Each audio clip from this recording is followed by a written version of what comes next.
कहने में मुझे क्या लाभ होने वाला? मैं जो कह रही हूँ किस लिए कह रही हूँ? कि इससे तुम्हारा कल्याण ही हो, तुम्हारा मंगल हो, तुम्हारा भला हो, इसीलिए कह रही हूँ। आप लोगों में यहाँ पर बहुत से ऐसे लोग हैं जिन्होंने काफी कुछ पा लिया है, काफी कुछ उतर गए और काफी अंदर गहन हो गए, और ऐसे ही आप बढ़ते रहिए। अभी 1-2 महीना मैं यहाँ पर हूँ, बाद में चली जाऊंगी, कोई बात नहीं।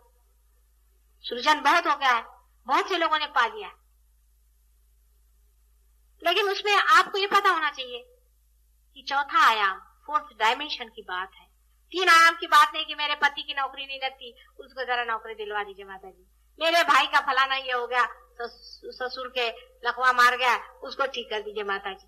ये सब 3 डायमेंशन की बात है। आपको जो पाने का है वो अपना कल्याण और अपना मंगल, उसको ही सोचो, किसी और की बात इस मामले में मत सोचो। सिर्फ देने के समय औरों को सोचिए और लेने के समय अपने ही को सोचो। होंगे अपने बैठे रहे होंगे। एक साहब और हैं, उनसे मैंने पूछा कि आपकी बीवी की नाभि आपने कैसे ठीक करी? कहले मैं सुबह रोज उसको जूते मारता हूँ। तो कोई सोचेगा कि माता जी ने क्या कहा कि उसको पकड़ के जूते मार, नहीं, उसका नाम लिख के उसको जूते मारते, उधर उसकी नाभि छूट गई, इसकी हालत ठीक हो गई, पर अभी पूरी नहीं छूटी। मैंने कहा क्यों? बीवी से कहो तुम भी जूता मारो, तब छूटेगी। जब उसने खुद अपने को जूता मारना शुरू कर दिया, उसकी नाभि छूट गई, पर बीवी पहले मानती नहीं थी, तो अपने को बहुत अकल न समझ। नुकसान उन्हीं का था, घर वालों का था, सबका था, लेकिन जिद में कि मैं अपने को जूता ही नहीं मारूंगी, तो अपने को बहुत बड़ा समझ।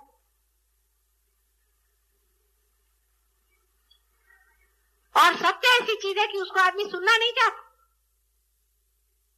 फौरन आंख चुराएगा उससे। कोई सत्य बात का फौरन आंख चुराएगा, क्योंकि वो चाहता है कि सत्य जो मैं सत्य पे बैठा वही होना चाहिए। अगर माता जी वही बात नहीं कह रही जो मुझे पसंद है, माता जी बहुत बेकार।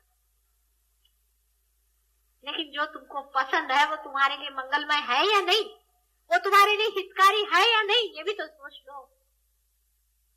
अगर नहीं है तो माँ को तो सही बात बतानी चाहिए ना बच्चों को।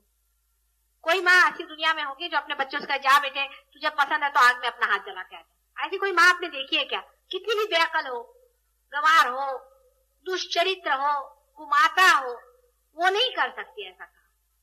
तो फिर मुझे क्यों ऐसा सोचते हो आप कि मैं आपसे कहूंगी आप जाओ आग में हाथ जलाए? इतनी बड़ी हिम्मत, इतनी निर्भयता तुम लोगों के प्यार के लिए तो कर रही हूं, नहीं तो बड़े बड़े लोग ये बातें कहने में थर्राते हैं, आप जानते हैं।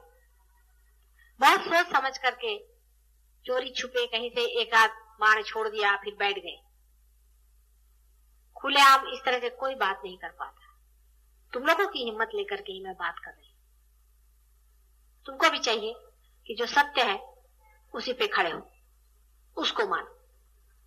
उसमें हम भी कुछ नहीं, सत्य ही सब कुछ हमारे अंदर जो है सो है, और हम जो मिथ्या है उसको टूट ही जाने दो। इस तरह का विचार करके इसमें आगे बढ़ो, फिर देखो तुम कितने सबल होते हो, कितने शक्तिशाली होते हो। जब कोई बड़ा भारी प्रवाह भी बहाना हुआ तो कोई ऐसी सॉलिड चीज होनी चाहिए जो उसे उठा सके। और तार भी तो ऐसे हो कि जो पक्के मजबूत हो, जो सत्य के ही कसौटी पे कसे गए। और ऐसे जो लोग हैं इस तरह से जिन्होंने पाया है, जो इस तरह से मजबूत हो गए, वो खुद तो मजबूत है ही और दूसरों को भी मजबूत करते, दूसरों को भी समर्थ करते, और ये सारे संसार का जो कल्याण का मार्ग है उस मार्ग पे वो फूल बन के छा जाते। आज भाषण काफी हुआ, लेकिन थोड़ी देर ध्यान में जाना जरूरी है। बगैर ध्यान के तो कोई होती नहीं बात।